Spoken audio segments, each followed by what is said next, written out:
Leuk, ziek dat je er allemaal staat. Ik hoop dat je een beetje verstomd bent. Ik ben 3 eerste lukken, over de 7e weet ik niet, maar we zien het wel. Ik heb het gezien, ze leven niet als eigen in Maastricht en ik dacht dat het die cliché niet was. Het klopt, hè. Gisteren heb ik nog stond potsen in de regen, met mijn rug. Nee, maar chic dat je er ziet, chic dat vrij kinderen stonden overal. Natuurlijk hartstikke welkom, maar we worden niet van geld.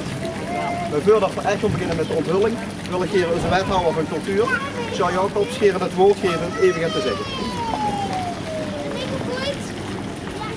Ze kankeren altijd over het potsen van de gemeente, maar heb je nog wel gebeten. Ja, probleem tegen je. Ik krijg een e-mail of ik ga gaan zeggen. Maar dat moet geen officieel speech zien. Ik ook niet te vuil en niet te veel. Maar zonder kost ooit, ik ben allemaal wel, verbeeld ik niks. Hou me voor. Dat doe ik toch, ja. Nou, met die wat te zeggen. Ik zie in ieder geval dat er een nieuw Maastrichts product is toegevoegd aan de serie Maastrichtse dat souvenirs, net zo dingen. Vanaf de volgende maand allemaal te koop, placemats. En het gaat naar goed doen voor Veldeke. Veldeke. Die dingen, die plaquettes die je dadelijk kan zien, die zijn natuurlijk niet bedoeld voor Maastricht. Want Maastrichtenaren weten alles van hun historie tot in de diepte, weten precies en juist wat voor beeld wat achter ons staat, weten ook hoe dat zo'n land komt. Kortom, voor Maastrichtenaren hoeven we dit niet te doen. We doen dat natuurlijk voor ons kinderen die later met moeten krijgen. Want die hebben gevuld tot snel dat je ook beeld niet zijn ingesteld. En daarom is het ook goed dat op sommige plaatsen in het openbaar gebied dat dat beelden stond. Die gaat van die historie vasthouden, maar ook dat daar het explicatie bij is en tot dat ook te memoreren valt. Behalve het erom is en wie dan veel medaille heeft gestaan. Dat is geen wie met Sint-Pieter geweest, dat is de beeldhouwer zelf geweest. En wie dat niet gelukt, dan moet daar maar eens even naar de foto's loeren. En juist het postuur van Prost, dat juist de zoek eveneens door. En dat is gewoon treffend wie dat tot stand komt. Doe maar eens, ja. Kortom, heel erg gefeliciteerd met dit prachtige initiatief. Het is super als. Ik hoop dat het doorgaat, dat het door blijft gewoon. En ik wens u toch wel succes. Dank je.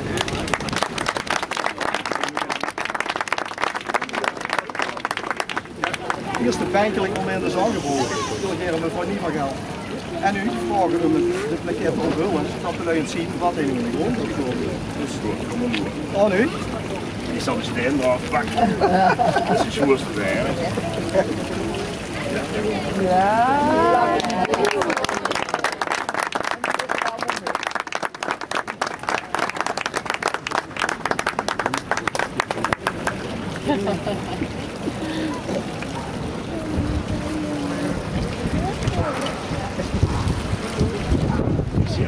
Dankjewel. De koppenstraat wil ik even een leuk dingetje vertellen. Dat vertelde Rita deze week. Rita.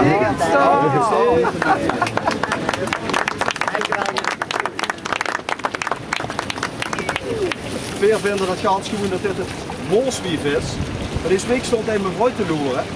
En die dacht dat het met de Maas te maken had. Ja, die associatie maak je dan niet. Die dacht dat het met de Maasweef te maken had. Toch goed dat het erbij is. Wethouder Marciel vast. Ja, proficiat met een thee, want je zit voor u in de streep. Ja. Dat weet u van leuk zeker. Zo, je ziet ook even de streep weer. Ja, toch een beetje. Ja, hartstikke goed zo. Wil ik vragen om allemaal achter Rita aan te lopen, die zal dus een gids fungeren. We lopen van 1 tussendoor naar het vriend of naar de tweede en dat is bij het Zaandhem. Je moet eerst maar de apparatuur. Er staat er nog een paar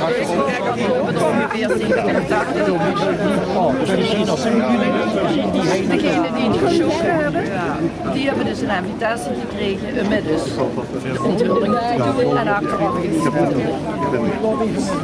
Ja, dat was in ieder geval de mensen hier nummer Nee, dat is 3 jaar in de bestrijd. En deze zullen we eigenlijk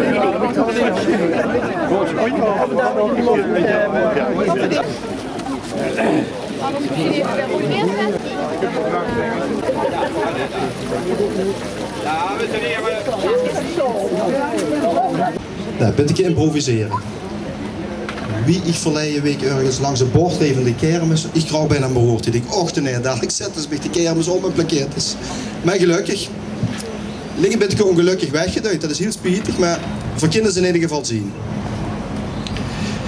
Nu, deze plakket is geschonken door 2 lui die vandaag verhinderd worden. Dat vind ik heel jammer, dat vonden ze zelf ook. Maar nu zeg ik eigenlijk alle kindertjes of die naar vuil willen komen of die ze willen onthullen. Kom maar. Kom maar helpen met z'n allen.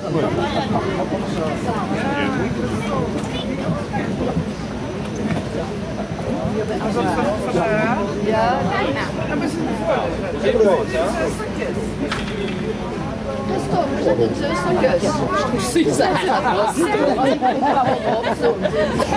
Kom, handel ermee. Kom maar Bojan, kom maar erbij staan.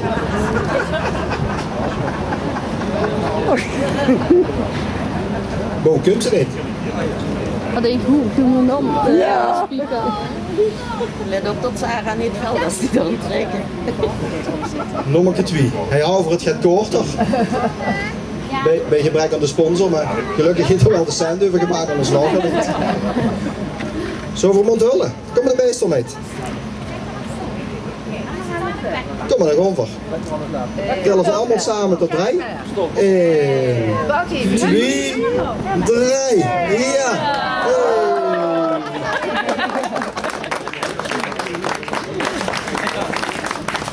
Ik zou zeggen, ik kom een keer kijken naar de plakket. Ten hoe, maar dat het voor alles de kermis weg is. Voor plaatsen dus een meter of wat zou het zien, 25 dikke aandoet richting de fontein, want dat is de volgende onthul.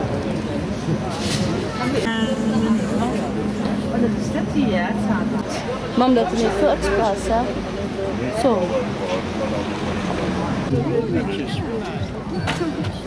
Wat zie je voor hem?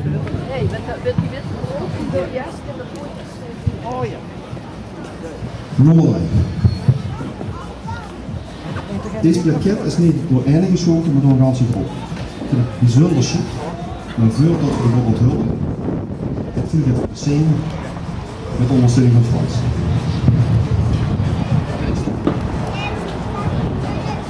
Op het verhuur.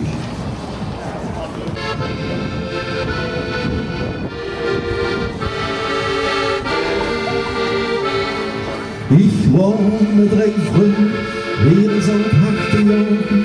Van toen voor zo'n 20 jaar, dat is niet de paard. Ik gaf me gaf een kaart en ik had niks te klagen. Op schuppen als slaan, dat is geen gunstige kaart. Ik weet niet wie het kan, mijn oog viel op het prinsje. Hij zag die vis, ik zag een ondermeisje.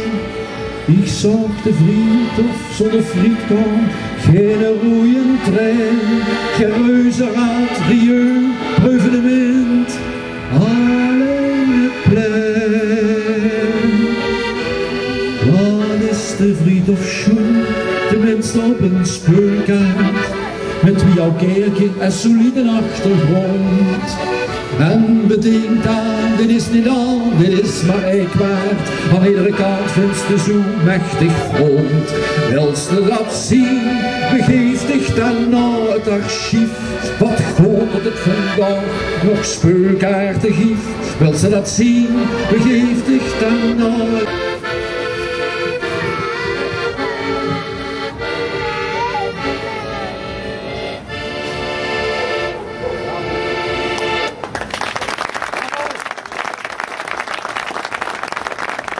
Dan hebben we het allemaal bijgehuurd, want er kwam natuurlijk al een voorproefje van wie dit gesponsord heeft.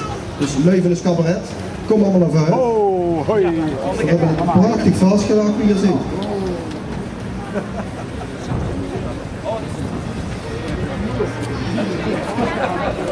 Ja, dus misschien is allemaal een beetje nerveus.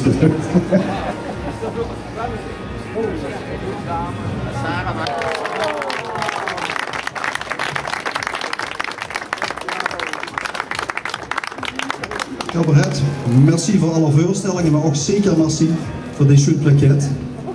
En ook heel zin nu voor eeuwige besteed. Hoe is de gids? Dat is dus een gids. We lopen achter Rita al een vergonnen gids. Ja, dus voorlopig door de Brijstraat. Voorlopig door de Brijstraat. Nee, wacht even. Hé, de Tuinstraat. De Tuinstraat, gewoon toch door de film. En daarna de gids. Elke week gaat hè? Maar ik heb je vraag gesteld, ja, zonder vraag. Dus zeg je iets waar het staat?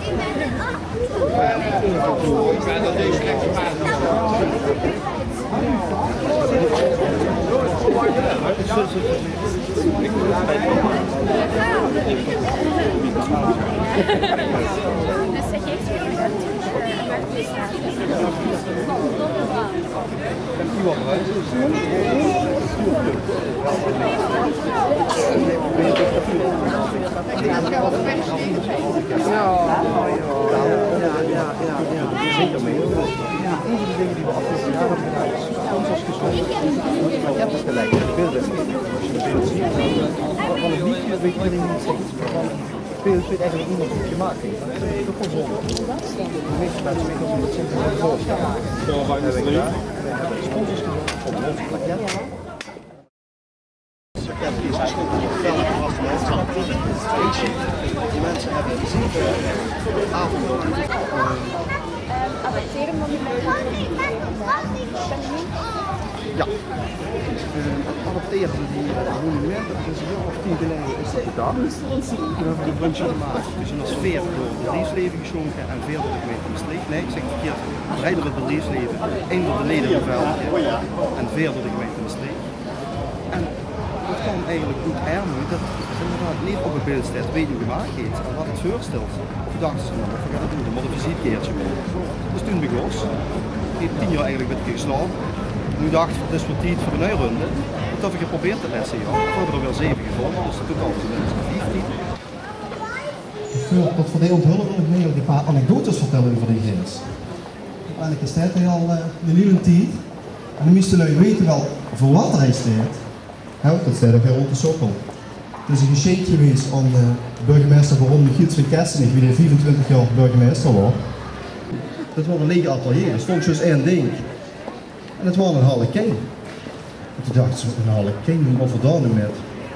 Waarom? Marie Andries had een reis gemaakt naar Italië. En we hadden naar de Commedia dell'arte geweest. En in zijn stuk, het laatste wat die speulers doen, is buigen voor het publiek en het masker afdoen. Ja. Toen kwamen ze dan met de Maastrichter Geers. De Geers die in alle Maastrichtenaren zo zitten. Het was gebaseerd op een stuk van, op een Maastrichtse versie van Vrouw Luna, 3 Maastrichtenaren naar de maan, van Loema's. Toen dachten ze, een keer voordoen, maar wie ze dan een schot hadden uitgelachen in Andries, ze dachten van ja, een harlekin is toch het gek en die wat je gemaakt past niet. Dus het schijnt dat dit niet is wat toen in het magazijn stond, maar dat die Marie Andries toch dacht, ik maak het anders wat beter gaat passen. Ik vind het super geluk. De burgemeester wordt heel content met wie het krijgt. Ook leuk is om te vertellen. Ja, en dan staat er al jaren. En je weet als je met vaste land in komt. Stond de Hermanieke, zei we me mee. Heeft er denk ik een glaas bier in zijn hand. Dus er is wel het geweend. In ieder geval, Gijs, proficiat met een visitekeertje. En ik wil hier de familie Bruins eens naar voren. Want dat zien de gulle sponsors van dit pakket. En toen hebben wij M.E., Jean-Maurice en Cédric staan. En die waren het gewoon onthullen. Ik zou zeggen, 1, 2, 3.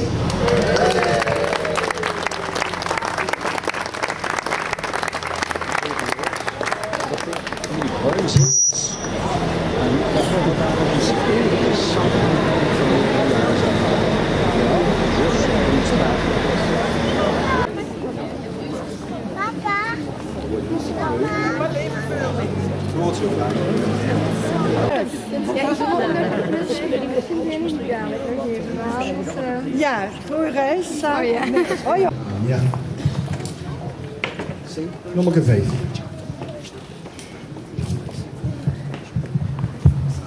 wil eigenlijk iets voor een woordje Phil Dumoulin wil vragen. En natuurlijk de rest van de familie Dumoulin bid ik in het buiten. Ik heb een gans studie gemaakt over boekbeeld. Ik wil dat ik komende 1,5 uur het een en ander over ga vertellen. Het boekbeeld is een uitvinding van de Viking, die het zagen als bescherming tegen monsters. De meeste boekbeelden, dat werd waarschijnlijk zien vrouwen. En dat had te maken met het aardvolksgeloof dat het boekbeeld belichaamde de geest van het scheep. En dat heeft dat boekbeeld voor niet zeker, want de sfeer in huis wordt gemaakt door die.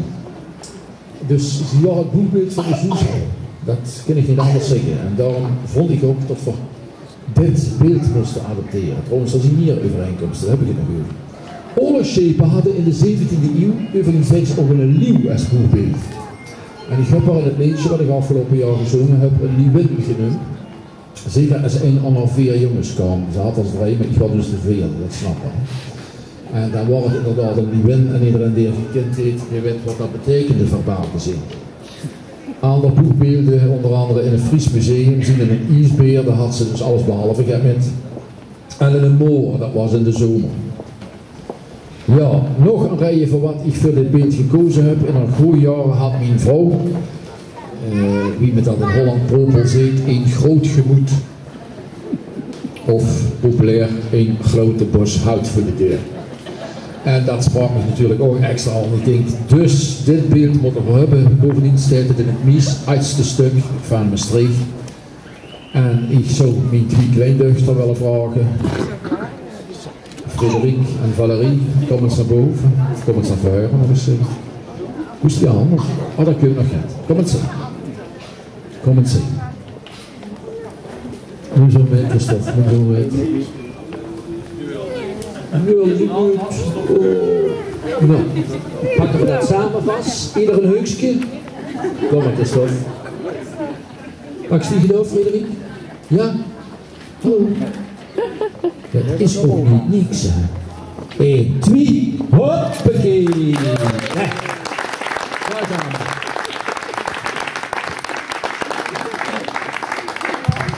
Dank je. Kom maar eens kijken naar het wereldzoekpakket.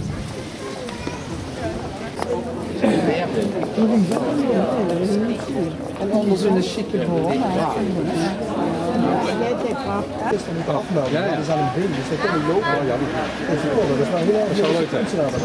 Ik zal niet te helpen proberen te kijken. Nee. Je ziet, leven leidt, ligt heel kort bijeen. Maar ik denk dat dat ook wel blijkt uit deze pakket. En om dat het over te zeggen, wil ik hier meneer Verdult en schulle donateur het woord geven. Dank u wel. Ik ga niet zozeer iets over het beeld vertellen, als wel over de aanleiding waarom ik ingegaan ben op de mogelijkheid die de Maastrichter Veldelijke Kring aanbood een jaar geleden om beelden te adopteren. Toen ik daarvan hoorde, wist ik meteen, dit is er een voor mij. Ik ga u zo vertellen waarom. Ik ben in 2001 met mijn veel jongere vrouw dan ik, we zijn toen getrouwd en meteen hier in Maastricht komen wonen. Gewoon omdat we allebei dit een mooie stad vonden en hier graag onze dagen wilden doorbrengen. Zij was psychologe, ze was een Iraanse psychologe. Heeft hier in Maastricht heel wat kunnen betekenen voor allerlei mensen die ze hulpverlening bood. Niet alleen Iraniërs en andere buitenlanders, maar ook een aantal Nederlanders. En wij spraken met elkaar ook over, ik was ouder dan zij. En we spraken regelmatig over, een paar keer per jaar. Want toen zij overleed in oktober 2006, heb ik haar op heel dringend verzoek van haar familie in Iran gerepatrieerd. Zij is dus niet hier gecremeerd of begraven. En het gevolg daarvan is dat ik hier geen herdenkingsplek heb. En dit wordt mijn herdenkingsplek. En waarom? Het relatiebeeld, ook al is iemand jaren geleden overleden, je blijft die relatie voelen en hebben. Dat is de relatie met het relatiebeeld. Maar deze plek is ook voor haar en dus voor mij een hele bijzondere plek. Want zij had een moslimachtergrond, maar ze kwam hier wekelijks en soms wel meermalen per week in de Onze Lieve Vrouwenkapel kwam ze kaarsjes opsteken voor haar overleden ouders en andere bekenden. En vandaar dat deze plek, deze omgeving voor mij ook iets is om daar een herinneringsplek aan te maken. Zij schreef columns. In Dagblad Trouw heeft ze een paar jaar een column gehad. En ook op internet had ze een plek waar ze columns plaatste. Die zei ze dan tegen mij en ik schreef dat op. En dan gaf zij weer commentaar dat het niet goed genoeg was. En dus het ging vaker heen en weer tot zij tevreden was over haar column en haar tekst dus. Als ik in de Onze Lieve Vrouwenbasiliek bij het beeld van de Sterren der Zee kom, is dat voor mij dé plek in Maastricht die ik het allermooiste vind. En waar ik mij thuis voel. Een plaats waar ik mezelf kan zijn, mij kan uiten bij het aansteken van een kaarsje. Naar een moskee ga ik nooit. Maar vaak ga ik naar die Onze Lieve Vrouwenkapel om een verbondenheid te zoeken, al ben ik geen katholiek. Daar bij dat Mariabeeld en bij het aanschouwen van die vele brandende kaarsjes vind ik mijn verleden terug. Inwendig kom ik daar in contact met mijn kindertijd en mijn vader. Daar voel ik mij niet alleen. Daar voel ik mijn verlangen naar mijn familie. Daar zoek en krijg ik steun in mijn verdriet. Ik had een buitengewoon open vader en moeder die mij respecteerden en met mij alles in ronde tafeloverleg bespraken en die mij aanmoedigden en steunden. Die steun ben ik kwijtgeraakt en daar zal ik nooit aan wennen. Toen zij leefde, had ik nog hoop. Toen zij overleden, ben ik een groot stuk van mijzelf kwijtgeraakt. Eerder kon ik nog hoop hebben en in mijn fantasie plannen maken, voor wie weet volgend jaar misschien, maar dat is voorbij. Ze bedoelde mogelijkheid om weer terug naar Iran te gaan. Ik leef met mijn verleden. Een nieuw leven heb ik niet. Ik heb steun nodig die ik nergens kan krijgen en dat blijft moeilijk. Maar op die plek krijg ik iets daarvan terug. Die plek wil ik dan ook vasthouden als een stukje dat van mezelf is geworden. Daar, zegt mijn gevoel, als ik vol ben, wil ik zijn en kan ik vertellen. Daar wil ik delen mijn verlangen, mijn ballingschap, mijn verlorenheid. Mijn angst, mijn verdriet, mijn eenzaamheid, mijn wanhoop. Alles kan ik daar vertellen. Alsof daar, bij Hazrette Mariam, ook mijn vader en moeder zijn. Daar is het licht en is het mooi. Daar, bij Hazrette Mariam, Heilige Maria, Hazrette Mariam, kan ik schuilen in haar geborgenheid. En daar wordt door haar een deel van die zwaarte van mij afgenomen. Daar ondervind ik genade. Gelukkig is die kerk altijd open. Daar kan ik, net als bij je ouders, altijd zonder afspraak heen. En vanwege dit verhaal en deze plek wilde ik haar graag deze plaquette aanbieden.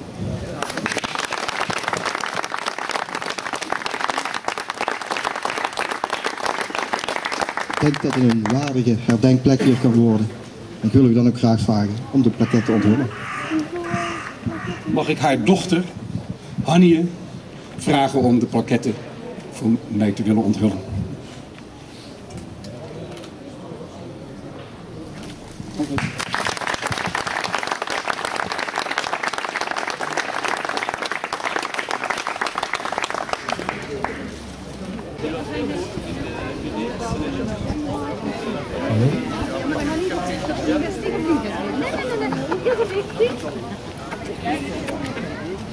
Dat ziet u allemaal.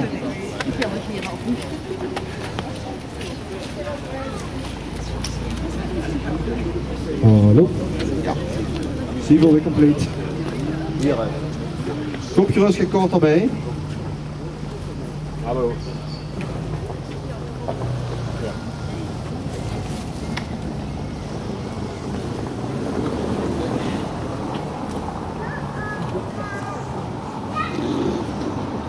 Zet ik toch niet zo welkom ben. Want natuurlijk hier de donateurs van deze plaquette naar voren. Ben ik goed te verstaan?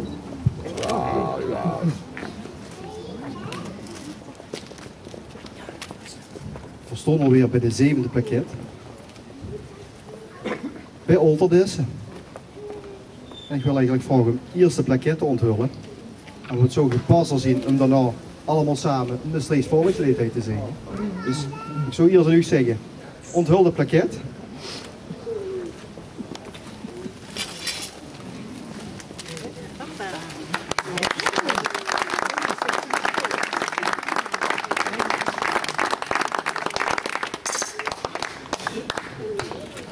Ik ga er genoeg tot van allemaal kind, maar voor de zekerheid heb ik nog een achtergrondmuziekje erbij.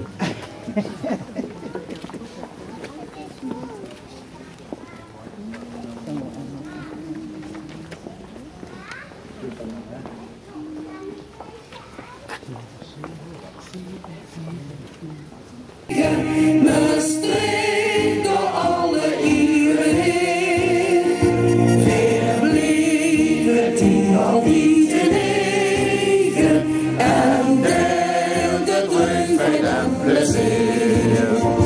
Verhuurde naar die oude historisch, de beren op gang weer zien de schoot, de zorgen blonken bij die glories, of beelden bij die nood. Wie denkt voor sticht in prijs gegeven, maar heeft in kom nog opgericht, en ongeknapt besteed gebleven, door de band van trouw die huurde nog in al historisch, de beer op gang weer zien de schoot, we zouden blonken bij die glories, of beelden bij die benoemd.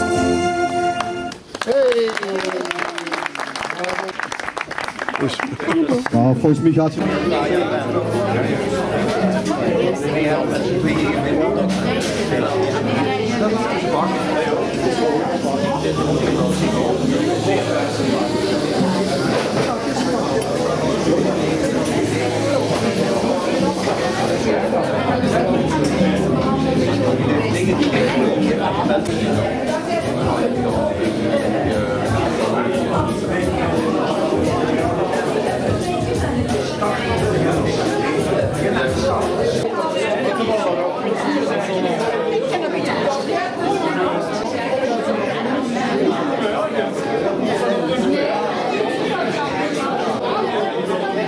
Sorry.